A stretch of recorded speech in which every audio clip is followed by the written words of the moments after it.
Praise the lord, హల్లెలూయా. ఈ వాగ్దాన శుభోదయం అనే కార్యక్రమాన్ని వీక్షిస్తున్న మీ అందరికీ ప్రభు అయిన యేసుక్రీస్తు నామములో వందనాలు. ఈరోజు కూడా ఒక చక్కని వాగ్దానంతో మీ ముందుకు రావడం జరిగింది. బైబిల్ గ్రంథంలో నుంచి ప్రసంగి గ్రంథం 5వ అధ్యాయము 4-5 వచనాలు చదువుకుందాం. నీవు దేవునికి మొక్కుబడి చేసుకుని ఎడల దానిని చెల్లించుటకు ఆలస్యము చేయకుము. బుద్ధిహీనులయందు ఆయనకిష్టము లేదు. నీవు మొక్కుకుని దానిని చెల్లించుము. నీవు మొక్కుకుని చెల్లింపకుండుట కంటే మొక్కుకొనకుండుటయే మేలు. ఈ మాటల్ని ప్రసంగి భక్తుడు రాస్తా ఉన్నాడు, సొలొమోను భక్తుడు రాస్తా ఉన్నాడు. ఇక్కడ ఏ మాటలు తెలియజేస్తా ఉన్నాడంటే, మనం దేవునికి ఏదైతే మొక్కుబడి చేసుకుంటామో ఆ మొక్కుబడిని చాలా త్వరితముగా చెల్లించాలంట. ఒకవేళ మనం మొక్కుకున్న మొక్కుబడి చెల్లించకుండా ఉండే పని అయితే అసలు మొక్కుకొనకుండా ఉంటే చాలా మంచిదని ప్రసంగి భక్తుడు తెలియజేస్తూ ఉన్నాడు. నిజమే అది.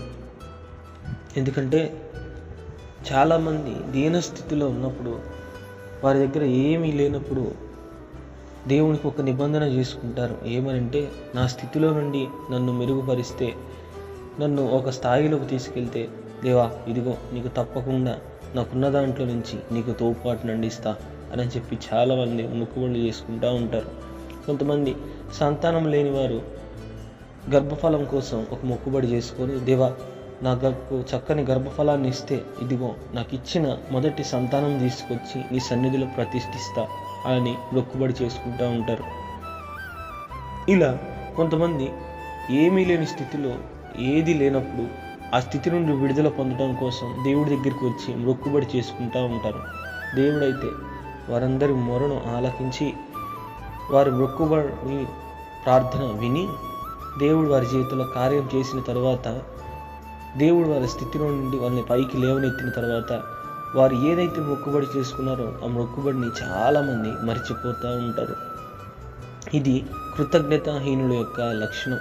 కానీ దేవుడు ఆశపడతా ఉన్నాడు ఏమిటంటే, ప్రతి ఒక్కరూ కృతజ్ఞత కలిగి ఉండాలి. ఏదైతే తీర్మానం తీసుకున్నారో ఆ తీర్మానం ప్రకారం ఉండాలని దేవుడు ఆశపడతా ఉన్నాడు. కాబట్టి గత సంవత్సరాల్లో నువ్వు దేవుడి ఎదుట ఏవే తీర్మానాలు చేసుకున్నావో, నీ స్థితిని బట్టి, నీ స్థితిలో నుండి దేవుడు విడిపించినట్లు ఏం మొక్కుబడులు చేసుకున్నావో వాటిలో ఎన్ని దేవునికి చెల్లించావో చెల్లించలేదో నాకైతే తెలియదు. కానీ అది ధనం విషయం కావచ్చు, బిడ్డల విషయం కావచ్చు, ఆర్థిక ఇబ్బందులు కావచ్చు, లేదంటే రకరకాల విషయాలను మొక్కుబడి చేసుకుని ఉండొచ్చు. కానీ దేవుడు ఈరోజు ఆశపడతా ఉన్నాడు, నీ మొక్కుబడులు ఎంత త్వరితంగా దేవుడికి చెల్లిస్తావో అంత గొప్పగా నీవు ఆశీర్వదించబడతావు. మనం ఆశీర్వదించబడకపోవడానికి గల కారణం ఏంటంటే, మనం దేవుడి ఎదుట చేసుకున్న మొక్కుబడి మనం చెల్లించకుండా ఉండటమే సగం పెద్ద కారణం.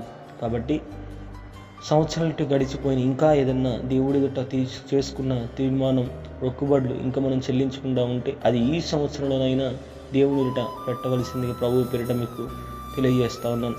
కొంతమంది నూతన సంవత్సరం ఆరంభంలో ఒక తీర్మానం చేసుకుంటూ ఉంటారు. ఈ సంవత్సరం నుంచి నేను ప్రార్థనలు ఎదగాలని మొక్కుబడి చేసుకుంటారు, వాక్యంలో ఎదగాలని మొక్కుబడి చేసుకుంటారు. ఈ సంవత్సరంలో నేను మంచిగా నీ పరిచయం చేయాలని నూతన సంవత్సరం రోజు ఒక తీర్మానం చేసుకుంటూ ఉంటారు. కానీ వారు సంవత్సరంలో కొద్ది రోజులు గడిచిపోయిన తర్వాత వాళ్ళు ఏదైతే మొక్కుబడి చేసుకున్నారో ఆ మొక్కుబడి తీర్మానాన్ని మర్చిపోతూ ఉంటారు, కృతజ్ఞతాహీనులు అయిపోతూ ఉంటారు. కాబట్టి దేవుడు వారి యందు లక్ష్యం ఉంచడు. కానీ ఎవరైతే మొక్కుబడి చేసుకొని మొక్కుబడిని చెల్లిస్తూ ఉంటారో వారిని దేవుడు కనికరిస్తాడు. మొక్కుబడి చేసుకొని దాన్ని చెల్లించకుండా ఉండుట కంటే అసలు మొక్కుకొనకుండా ఉంటేనే చాలా మంచిదని ప్రసంగి భక్తుడు తెలియజేస్తూ ఉన్నాడు. కాబట్టి మనం ఏదైతే మొక్కుబడులు చేసుకున్నామో ఆ మొక్కుబడులు త్వరగా ఈ సంవత్సరంలో దేవుడి ఎదుట చెల్లించి దేవుడి యొక్క కృపకు మనం పాత్రలు అగుదుముగాక. దేవుడి చిన్ని వాక్యాన్ని దీవించి మన జీవితాల్లో ఏదైతే మొక్కుబడులు చెల్లించకుండా ఆగిపోయామో అవి ఈ సంవత్సరంలో దేవుడి ఎదుట మనం చెల్లించే కృపను అనుగ్రహించునుగాక. ఆమేన్. వందనాలు.